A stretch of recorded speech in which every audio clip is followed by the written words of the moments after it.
Bonsoir à tous.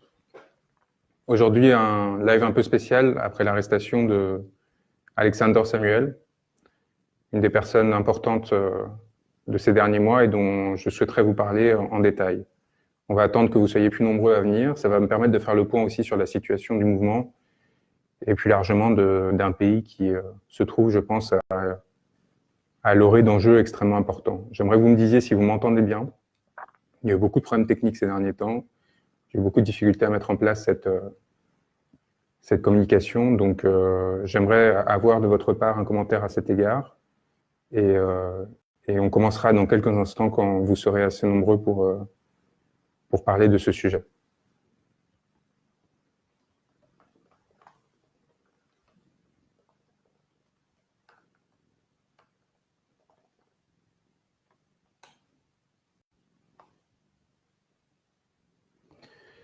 On va commencer dans quelques instants.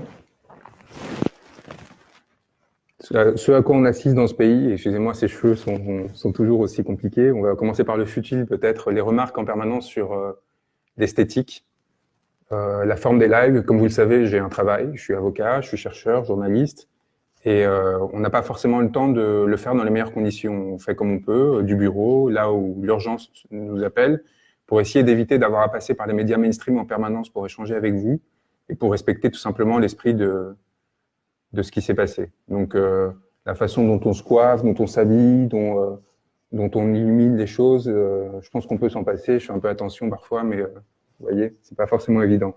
Donc, on va parler maintenant de quelque chose de moins futile, malheureusement. L'arrestation d'Alexander Samuel, il y a un peu plus de 48 heures. Celui-ci m'a appelé dès que cette arrestation est intervenue. Alors, un mot tout d'abord sur qui est Alexander Samuel. Alexander Samuel est quelqu'un dont j'ai vérifié le sérieux avant de vous en parler. Je ne m'en porte pas caution car je ne suis pas spécialiste de biologie, mais c'est quand même quelqu'un qui a eu un doctorat à Nice, qui est un chercheur professionnel et qui, il y a quelques mois, a commencé à faire des recherches sur l'effet des gaz lacrymogènes sur les manifestants. Il a fait une découverte intéressante, à savoir que l'effet de long terme des gaz lacrymogènes dans le cadre d'une exposition prolongée n'avait jamais fait l'objet d'études scientifiques. Pour une raison très simple, il faut vivre dans la France de M. Macron pour avoir connu un usage si systématique par les forces de l'ordre d'une arme qui est considérée comme une arme de guerre sur les terrains de conflit et qui dès lors est strictement réglementée. Aucun État n'avait à ce point de façon systématique utilisé les gaz lacrymogènes afin de contrôler une population qui se révoltait contre ses gouvernants. Et donc c'est à partir de ce constat, de ses connaissances scientifiques et du travail qu'il a fait lui-même sur ses recherches en biologie que Alexander Samuel, docteur Alexander Samuel, puisqu'il est titulaire d'un doctorat, qu'il fait partie de la communauté scientifique, a commencé à essayer de réunir tout d'abord toute la littérature scientifique à ce sujet et a entrepris des démarches pour essayer de comprendre quels effets pouvaient être évalués à grande échelle, puisque chaque semaine, des milliers de personnes étaient exposées à ces gaz lacrymogènes de façon complètement arbitraire et absurde, afin de voir si, notamment à travers la métabolisation du cyanure ou la constitution de cyanure par la consommation des principes actifs du gaz lacrymogène, il pouvait y avoir des dangers pour la santé. Il n'est pas du tout de mon ressort de dire s'il y a un enjeu à cet égard ou pas, sanitairement parlant. On a évidemment beaucoup entendu parler de coups de fatigue, de personnes qui ont été en difficulté à ce sujet. On a surtout vu une sorte d'opacité d'État extrêmement importante se mettre en place, très similaire à ce qui est intervenu dans l'affaire de Notre-Dame et le plomb, dont on a montré que l'ARS, l'Agence régionale de santé, qui est censée contrôler l'action de l'État en termes de santé publique, avait agi en fait de façon parfaitement inféodée par rapport au gouvernement, en cachant de toutes les façons possibles et imaginables les conséquences catastrophiques que la brûlure de milliers de tonnes de plomb lors de Notre-Dame pouvait avoir sur l'environnement. Il y a aujourd'hui, comme vous le savez, 10% des enfants qui ont été testés lors de la dernière étude à Notre-Dame et autour de Notre-Dame qui ont des taux supérieurs à la normale, et parmi eux, encore 10% qui, à minima, sont dans une situation qui requiert une action médicale urgente. On a des concentrations en plomb qui multiplient fois 300 000 le taux naturel de plomb dans les alentours de Notre-Dame. Et il y a finalement des seuils qui ont été arbitrairement relevés par l'ARS au moment où l'affaire est intervenue, de façon à essayer de masquer la réalité de la situation. On a des travailleurs à qui on a demandé de retirer leur combinaison afin de ne pas effrayer les riverains. Et on a évidemment, pour boucler la boucle et pour comprendre pourquoi tout ceci est intervenu, le directeur de l'ARS d'Île-de-France, qui est en fait un ancien conseiller de Manuel Valls, qui n'a aucun rapport avec la santé, qui est un énarque parmi d'autres, qui est arrivé là pour avoir une position confortable et un salaire confortable, qui a obéi aux ordres de l'État dans le seul but, de l'État et du gouvernement, évidemment dans le seul but de quoi? De permettre à ce gouvernement de prétendre qu'il ne se passait rien.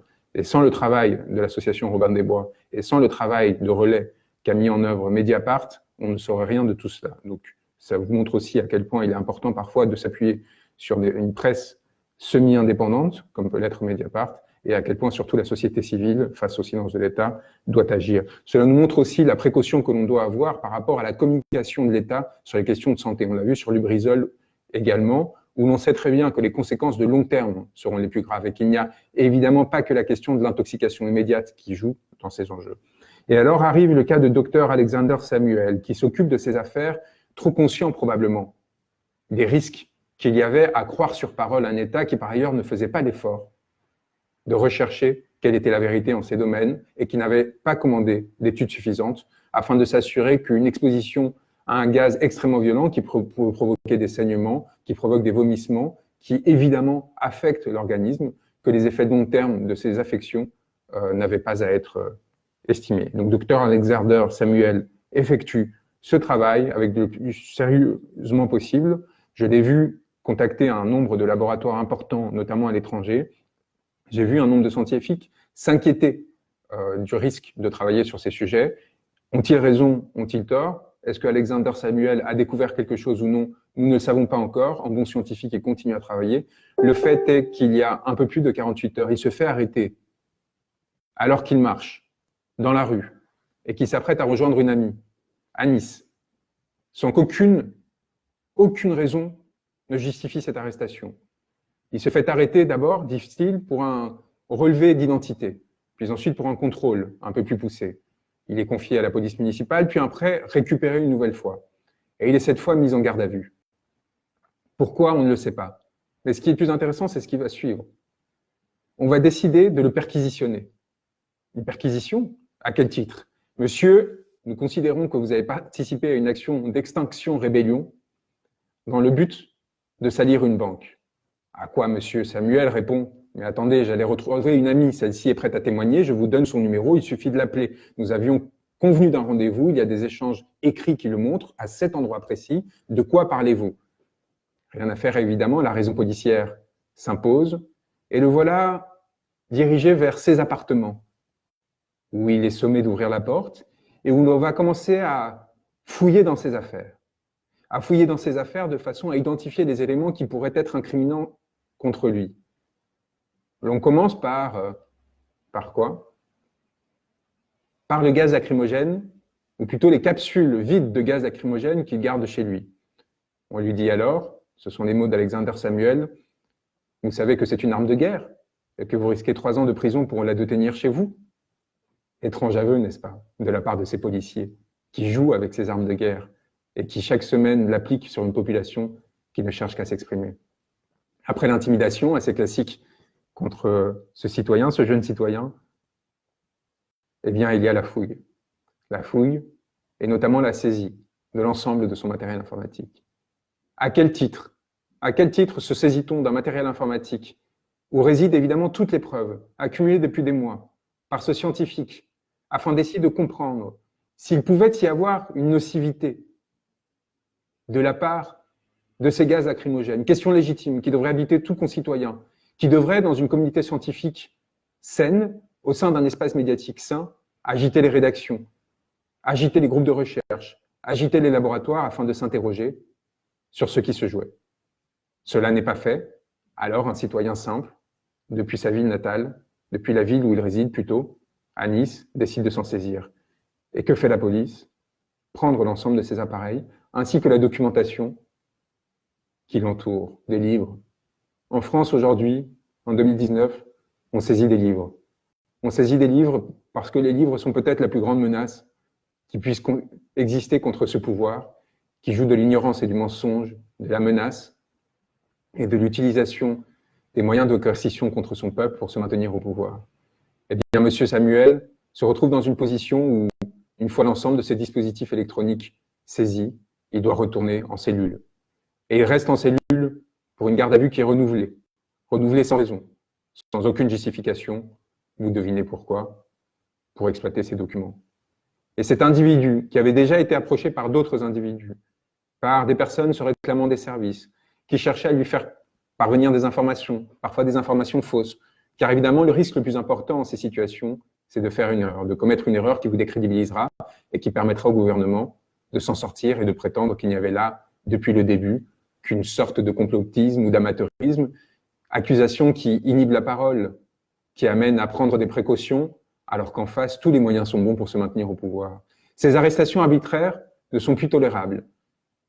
Et que cet homme ait vu sa procédure classée sans suite, car il était évident, depuis le début, qu'il n'avait rien fait, ne démontre qu'une chose, l'inanité d'un pouvoir et l'utilisation politique d'une police qui devrait, si elle avait un minimum de dignité, refuser de se soumettre à cette situation.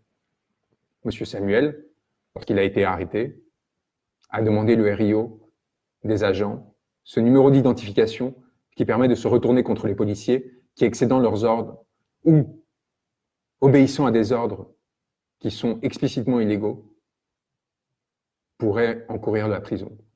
Il se cache, il se terre, il se masque, alors que nous agissons à cœur ouvert, à visage découvert et sans aucune crainte.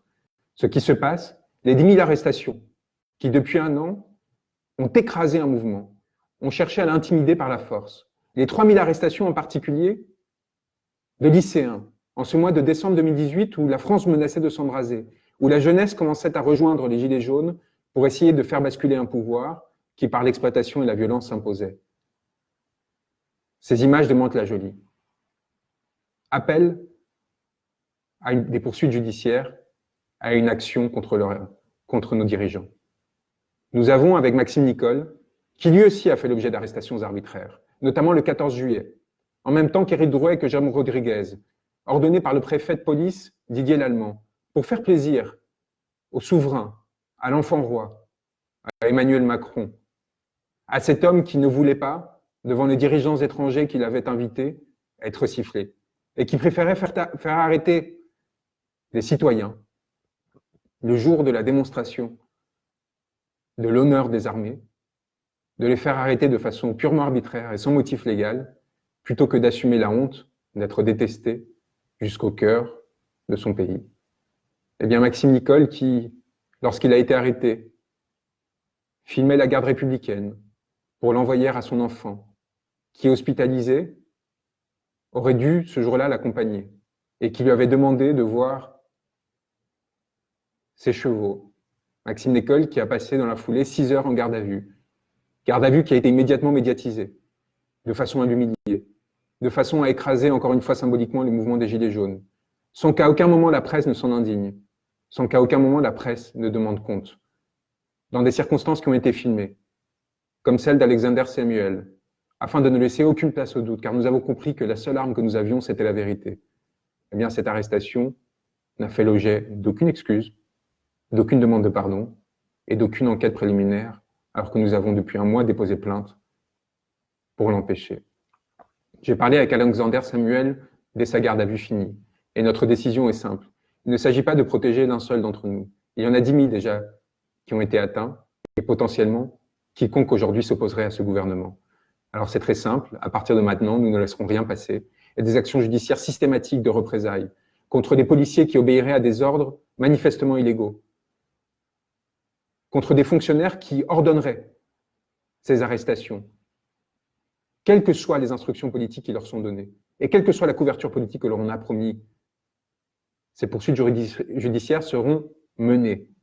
Et s'il faut attendre un changement de régime, et s'il faut attendre que M. Macron quitte son trône et rejoigne cette plèbe et cette masse qui l'inquiète tant, nous attendons.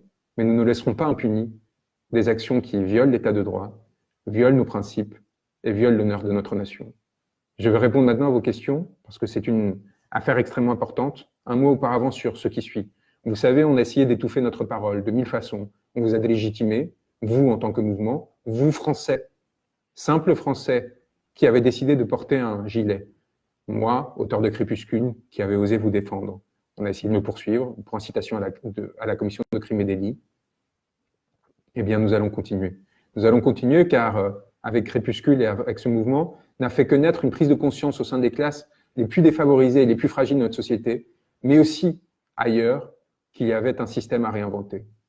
On m'invite à Polytechnique, à la Sorbonne, pour intervenir auprès de ces élites qui, encore jeunes, encore en formation, cherchent un nouveau chemin, cherchent une façon de se joindre à vous et de réinventer un système qui vise à les exploiter et à en faire des dirigeants qui demain arrêteront, mutileront et borgneront sans raison.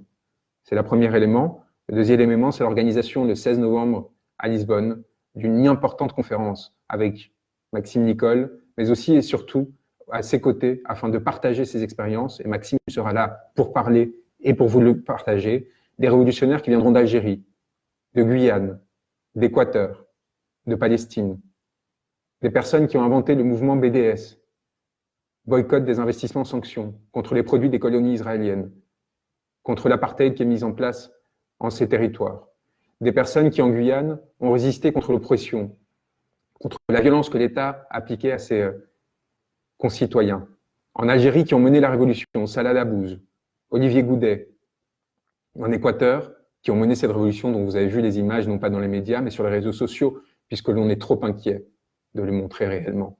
Richard Stallman, le fondateur du noyau, GNU, du logiciel libre, qui a permis la création de Linux, qui a permis la création d'Android, qui nous a permis, et qui nous permettra peut-être demain, de nous émanciper de Facebook, d'Amazon, de tous ces circuits qui se servent de notre indignation et de nos luttes pour faire des profits, et qui nous expliquera comment, une fois Facebook utilisé, nous pourrons l'utiliser pour nous émanciper. Nous vous montrerons tout ça en direct, avec aussi des dissidents chinois, Gan Cheng, avocat aveugle, tabassé des dizaines de fois, arrêté des centaines de fois pour avoir défendu les femmes qui se faisaient illégalement avorter. Et nous vous transmettrons les leçons de lutte qui, partout dans le monde, nourriront les nôtres et nous permettront de nous émanciper. Alors, la prise par le haut, et les polytechniques, la Sorbonne, et évidemment la lutte par le bas, ville après ville, village après village, pour vous rencontrer, nous croiser et lutter pour mettre fin à cette injustice délirante à laquelle maintenant il n'y a plus qu'une solution, la résistance par la société, et non plus, comme c'était jusqu'ici, à travers les institutions. Je regarde maintenant vos questions. Est-ce que vous avez des questions sur la situation d'Alexander, qui est sorti donc après 48 heures, sans traumatisme et sans inquiétude, parce que les personnes qui se battent de cette façon, justement, ne tremblent pas. Et c'est là l'une des choses les plus importantes.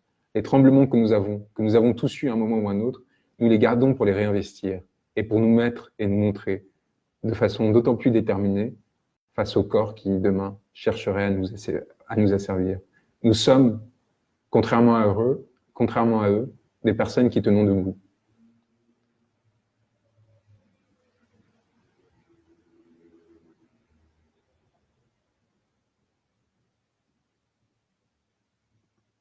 Est-ce que vous avez des questions sur les gaz, sur Alexander Samuel ou sur d'autres sujets? Je vois qu'il y a des questions sur Julian Assange, qu'il y a des questions sur l'ensemble des révolutions, j'essaye, sur les copies de sauvegarde, évidemment. Elles ont été non seulement faites, mais il a réussi à récupérer ces données.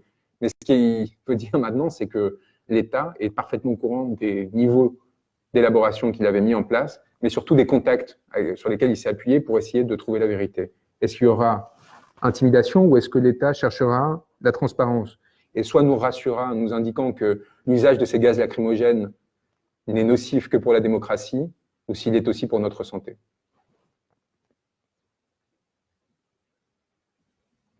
Est-ce qu'on lui a confisqué ses recherches, Laetitia? Non, comme je viens de le dire, ce ne sera pas le cas. Ce n'a pas été le cas. Yann, vous me demandez, est-ce que d'autres avocats souhaitent se joindre à toi dans cette lutte globale? C'est bien l'objectif, non pas de jouer à l'individualité, à ces querelles d'ego qui d'habitude habitent ma profession, mais travailler ensemble. Il y a déjà des collectifs d'avocats qui se battent de façon extrêmement digne pour les Gilets jaunes depuis des mois. Et il s'agit maintenant de faire une offensive d'ampleur, de façon à ne rien lâcher.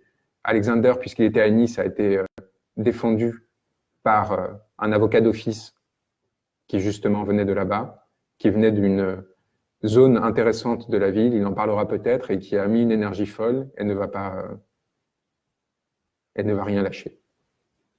Donc on n'a pas perdu les recherches, elles sont encore là.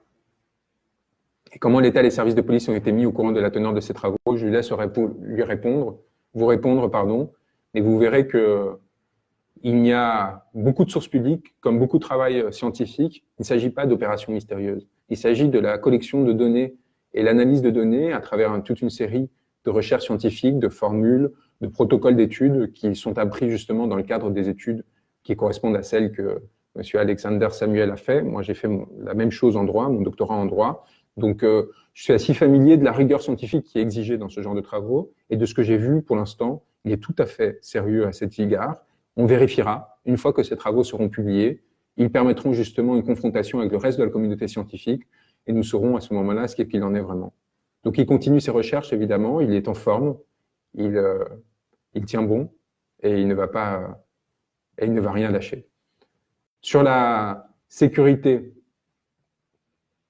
et sur la capacité à nous protéger, eh bien, ça dépend aussi de notre capacité à nous organiser. Comme vous le savez, il y a des initiatives un peu éparses qui viennent ici et là. On a vu des personnes qui veulent tout d'un coup se rendre à l'Élysée. Je ne sais pas à partir de quelle base ils le font. Ce que je sais, c'est que sans concertation préalable, je ne vois pas ce qui pourrait être tiré de l'Élysée. Moi, j'ai été à l'Élysée, je m'y suis rendu. J'ai travaillé 1 an au Quai d'Orsay, je sais comment fonctionnent ces appareils de pouvoir et je sais à quel point ces réunions peuvent être nocives pour tout mouvement et à quel point si elles ne sont pas contrôlées d'une façon ou d'une autre, elles amènent à un effondrement. Donc je suis très sceptique sur notre capacité à tenir si nous ne luttons pas collectivement, si nous ne nous organisons pas de façon à construire un front. Il n'y a pas de mouvement de gilets jaunes. Il y a des Français qui ont mis un gilet jaune. C'est une évidence extrêmement importante. Des Français de tous horizons, de toute classe sociale. Et il n'y a pas de raison que ce mouvement en tant que tel, que cet symbole en tant que tel devienne mouvement, pardon, pour être plus précis. Mais il faut justement, à partir des rencontres que l'on a faites, de la confiance que l'on se sera fait les uns envers les autres, que l'on construise à partir de là des structures importantes pour commencer à préparer la suite, pour résister. Moi, je maintiens une trajectoire individuelle très importante à partir de Crépuscule. Donner une conférence à Polytechnique est extrêmement important, et à la Sorbonne également, parce que ça permet de mettre à bas les stratégies d'éviction qui ont été mises en place par la classe bourgeoise et notamment l'espace médiatique suite à ma dénonciation des réseaux oligarchiques. Mais ça ne peut pas suffire. Il n'y a pas ma survie seule. Si l'ensemble du mouvement est effondré parce qu'il n'aura pas su se défendre face aux attaques auxquelles il a fait face, ne suffira pas. Je serai le 18 novembre sur les grandes gueules pour porter cette parole de radicalité, pour montrer aux médias à quel point ils se sont complus dans une forme d'asservissement au pouvoir extrêmement dangereux et à quel point la situation est pré-révolutionnaire. Je débattrai en décembre avec l'ancien directeur du renseignement de la DGSE dans l'émission de Frédéric Tadei. Et ces éléments sont extrêmement importants car ils démontreront à ceux qui ont voulu nous ridiculiser, à ceux qui ont voulu nous faire passer pour complotistes, à ceux qui ont voulu nous donner l'impression que nous n'étions rien, que tout cela n'était qu'un feu de bois, qu'en fait nous sommes non seulement encore existants, non seulement encore là, mais que surtout nous avons la crédibilité et la capacité de débattre avec les personnes les mieux formées de ce pays, les plus sélectionnées et les plus prêtes à exercer le pouvoir, et que nous sommes également capables de le faire sans le moindre doute à cet égard. Et donc dans ces circonstances-là, je ne peux pas avancer seul. Je ne peux pas avancer seul. Et s'il y a un comité de soutien à mon égard qui a été créé, que l'on peut trouver sur Facebook, où des personnes s'organisent notamment pour faire traduire Crépuscule de Noam Chomsky, parce que Noam Chomsky me l'a demandé, et lui faire lire en anglais. Et s'il y a des personnes qui s'impliquent au quotidien, de la même façon que moi je m'implique auprès de personnes comme Maxime Nicole, comme Alexander Samuel, afin de leur permettre de continuer à tenir face aux menaces auxquelles qu'ils subissent, c'est bien parce que c'est sur ces réseaux, ce fonctionnement rhizomatique, comme aurait dit Deleuze, que nous parviendrons à survivre et que c'est par cette flexibilité que nous empêcherons l'État de nous écraser. Mais ça requiert un engagement de chacun d'entre vous.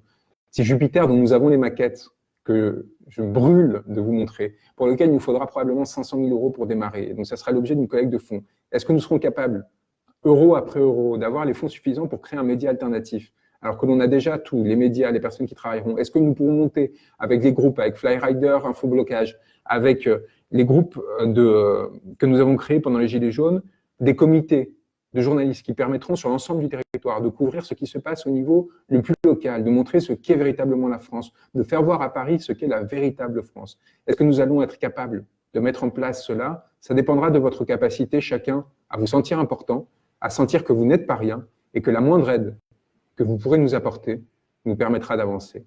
Et c'est ensemble ensuite que nous déciderons collectivement notre avenir. Mais avant tout, il faut construire des procédures et des systèmes qui nous protégeront. De la même façon qu'aujourd'hui, Alexander Samuel doit être défendu jusqu'à ce que ses travaux soient publiés et jusqu'à ce que l'on sache si oui ou non il a permis de lever un lièvre ou si, justement, il n'y en avait pas à lever. Est-ce que c'est une course face au pouvoir? Beaucoup plus que vous le pensez. On est beaucoup plus proche de la ligne d'arrivée que ce que vous croyez. Que ce soit le 5 décembre ou non, n'importe pas. Le 5 décembre, ce n'est pas une inquiétude pour nous. C'est une inquiétude pour les puissants. Ce sont eux qui tremblent à l'idée que ce soit un grand événement. Nous ferons notre travail. Nous lutterons. Nous nous mettrons en grève pour ceux qui le pourront. Nous manifesterons pour ceux qui, s'ils n'ont pas de travail, ne pouvaient, par le travail, justement, se mobiliser et participer au blocage du pays. Nous, à notre échelle, chacun, parce que nous avons la capacité d'inclure tout le monde au sein de notre lutte, nous leur montrerons notre force. Mais nous n'avons pas l'urgence de leur montrer que c'est ce 5 décembre que tout se passera. Nous avons la capacité de tenir. Contrairement à ce que vous pensez, vous n'êtes pas seul et on ne vous lâchera pas.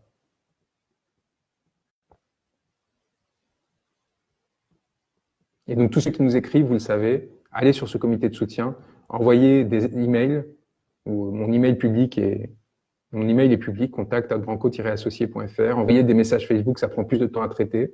Si vous avez des aides juridiques à donner à Alexander Samuel, faites-le, des aides scientifiques, si vous êtes vous aussi docteur, biologiste, j'ai un doute. Qu'importe, allez-y, écrivez-leur, joignez vos forces. Alexander est en train de faire son travail parce qu'il y a des dizaines de scientifiques qui, de façon très généreuse, l'accompagnent dessus. À vous de vous mobiliser.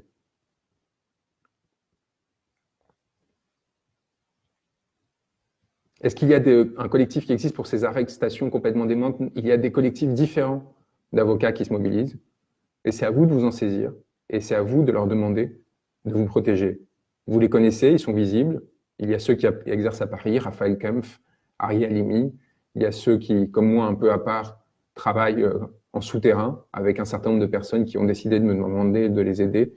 Il y a des comités que l'on essaie de mettre en place avec Alexander afin de contre-attaquer et dénoncer l'ensemble de ces arrestations arbitraires. Et il y a dans chaque ville, évidemment, des avocats qui ont démontré qu'ils étaient mobilisés. Si vous cherchez à en trouver, eh bien, tout simplement tapez le nom de votre ville, Gilets jaunes, et soit avocat, soit procès, et vous verrez quel avocat s'est mobilisé pour tel ou tel gilet jaune, et c'est lui, vous le saurez, qu'il faudra contacter. Sur la question de la révolution mondiale, il y a un élément important. C'est drôle d'utiliser ces termes, on dirait que c'est presque délirant, et en fait, c'est beaucoup plus sérieux que ce que vous pourriez penser. J'avais annoncé il y a un mois que le Joker deviendrait un symbole, et qu'il était déjà en soi très important. Pourquoi? Parce qu'il montrait que Hollywood lui-même admettait qu'il y avait un renversement symbolique en cours, et que le désir ne se portait plus vers les personnes puissantes, les riches, les Macron, ceux qui les servaient, mais au contraire vers ceux qui résistaient. Et ce renversement symbolique, acté par le lieu de pouvoir économique le plus important et le lieu de production de fiction le plus important, qui est Hollywood, eh bien, tout simplement anticipait des mouvements de fond qui allaient basculer la société. Et si aujourd'hui il y a des révolutions sur tellement de territoires à la fois, c'est pour une raison très simple. C'est que la crise de 2008 a, de façon générale, dévasté les plus fragiles de la société, à qui l'on a fait payer les errements d'un système bancaire et financier de façon unilatérale. Pour sauver ces espaces-là, partout dans le monde, on a fait payer l'ensemble de la société, et donc les plus fragiles les premiers. Et ce resserrement du coup des conditions de vie les plus fragiles, ce resserrement que l'on a essayé de nous attribuer parce que nous étions flemmards, parce que nous étions inadaptés, eh bien, commence à se renverser parce que les inégalités deviennent telles et la violence de la vie devient telle qu'il faut tout simplement se rebeller. Et cela intervient tant en France qu'à Hong Kong, qu'en Équateur, qu'au Liban, et ainsi de suite. Il n'y a pas de hasard, il n'y a pas de complot mondial, il y a tout simplement une réaction naturelle face à une oppression qui a trop duré. Et c'est bien les conditions économiques de cette mondialisation qui l'ont provoqué, bien ces inégalités contre lesquelles il faut maintenant lutter. Nous avons été les premiers à agir, les premiers à nous lever. Nous sommes Gilets jaunes, nous sommes la France, ce n'est pas sans hasard. Bonsoir de Dinan, Victoire. Bonsoir à Dinan et aux amis que j'y ai là-bas. On a beaucoup ri quand j'ai dit ça sur Joker. On commence à comprendre que les rires n'étaient pas justifiés. Je prends deux ou trois dernières questions. Qu'est-ce qui est notifié exactement sur le papier? Classement sans suite. Classement sans suite pour M. Alexander Samuel. C'est une arrestation purement arbitraire. Ils le savaient depuis le début. Non seulement ils ne l'ont pas admis, mais ils ont prolongé sa garde à vue et ils l'ont perquisitionné. Ah, je peux vous dire que ce n'est pas comme ça qu'on traite les puissants. Et que si on vous traite comme ça, c'est qu'il y a une raison de les soupçonner. Les maquettes de Jupiter, c'est tout simplement le visuel de Jupiter. La façon dont sera structuré le journal, ce média que nous allons créer, dans lequel vous écrirez. Parce que nous avons envie que vous racontiez vos histoires, votre territoire, et que vous montriez au reste de la France comment l'on vit là où vous êtes. Pas des parigots qui vont à Dinan, à Jupille, à Cognin, et qui expliquent la vie. Pas des correspondants régionaux qui sont à Lyon, à Bordeaux, tranquillement, et qui de temps en temps font un tour de France. Pas Florence Aubenas avec sa belle plume, qui décide de passer 6 mois comme femme de ménage, en mode vie ma vie, avant de rapporter un ouvrage qui émouvra la bourgeoisie parisienne de par la sensibilité extraordinaire qu'elle a montrée pour les classes, les prolétaires. Non, vous tout simplement qui raconterez votre vécu, qui nous permettrez de voir comment, à travers vos propres yeux, sans passer par ces élites intermédiaires et bourgeoises, vous vivez, vous souffrez et vous aimez. Car c'est le dernier point que je voudrais aborder. L'enjeu de cette époque, c'est tout simplement la capacité à aimer. Et vous le savez tous aussi bien que moi. Dans la précarité, dans l'isolement que provoque cette société, le sentiment le plus rare et le plus difficile à produire, c'est bien celui de l'amour. Et c'est celui qui manque de façon beaucoup trop violente à bien d'entre nous. Et c'est celui, surtout, qui empêche de prendre des risques par peur de le perdre, alors qu'il y aurait peut-être d'autres avenirs à saisir et à embrasser. Et à tous ceux qui, dans la violence et la froideur de ce rejet que l'on pense toujours lié à notre insuffisance, ont souffert ou continuent de souffrir, qu'ils sachent que ce n'est pas leur faute, mais de la part d'une dysfonction d'une société qu'il s'agit maintenant de corriger. Et si nous faisons tout cela, et si nous nous battons pour améliorer nos conditions de vie matérielles, nos institutions, c'est avant tout pour recréer ce lien et nous permettre collectivement de retrouver un sentiment que l'on a tenté d'écraser. Et qu'on les voit, eux, les robots, en costume, froid, et que l'on voit sur ces lives les commentaires cyniques, violents, puissonnels, de ceux qui parlent de la coiffure, de la moustache, de l'éclairage, qui tentent de semer le doute, la laideur. Tout cela est le fruit d'une avarie qui a touché une grande part de la société qu'il s'agit maintenant de rompre et de mettre à bas. Alors, le 16, le 5, qu'importe les dates, avant tout vous structurez, pensez au rôle que vous aurez à occuper, à ce que vous pouvez apporter. Nous avons une chance merveilleuse, c'est de vivre dans une société où nous avons la possibilité de rentrer en contact tous avec les autres. Nous avons la possibilité de nous organiser sans dépendre de ces appareils de pouvoir. Et c'est en les prenant de court, et c'est en accélérant le temps du politique que nous réussirons à les renverser. J'y crois fortement. Et il y a quelqu'un qui me dit « appelez-le autrement que Jupiter, please ». C'est un grand sondage que je vais faire parce que je vous expliquerai pourquoi, entre Jupiter et Aurore, mon cœur balance pour Jupiter, même si c'est un beau couple en fait, il faudrait peut-être les appeler les deux. Mais pourquoi l'Aurore nous semble un peu trop institutionnelle et pourquoi Jupiter nous permet d'avoir une direction et en même temps de leur montrer que nous ne sommes pas dupes et c'est contre eux que nous nous dirigeons.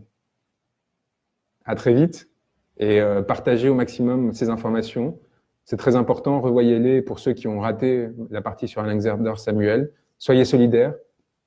N'oubliez pas qu'il n'y a pas de petite atteinte à la démocratie et à nos libertés, que ces gestes sont symptomatiques, que les 10 000 personnes qui ont subi ces arrestations étaient le préalable qui a autorisé les violences qui en ont blessé 2000, éborgné, mutilé près de 50 et fait mourir au moins 2 d'entre nous. Une pensée pour Steve, qui est encore là quelque part avec nous, mort pour avoir dansé, et pour les policiers qui, l'ayant tué, restent encore en liberté.